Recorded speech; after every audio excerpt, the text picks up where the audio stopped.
ba, panay kayo live ng live para makuha ang in-stream ads?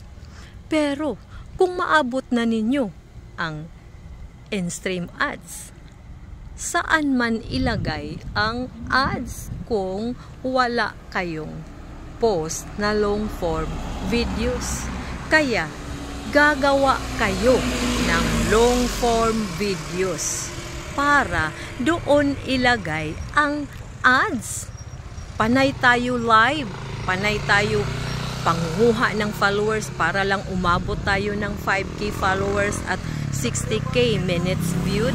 Pero wala ka namang post na long videos. Kailangan mag-post tayo ng long videos kasi doon ilagay ni Meta ang mga ads para kumita tayo dito sa Facebook. Hindi yung panay na lang tayo live. Tapos, kung makukuha mo na ang 60K minutes viewed, saan naman natin ilagay ang ads? Kaya, magawa tayo ng content. Hindi panay live and then wala tayong content. Gagawa tayo.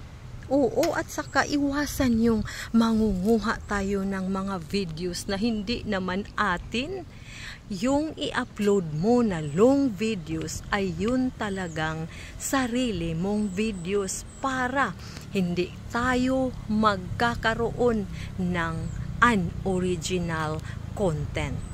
Sayang ang effort mo na pagla-live mo and then hindi original ang ini-upload mong videos, ay sayang kasi magka-violation din tayo sa ganyan. Kahit anong klaseng video, basta sarili natin mga idol. O diba? Sarili. Self. Yun lang mga idol. Maraming salamat at mag-ingat tayo.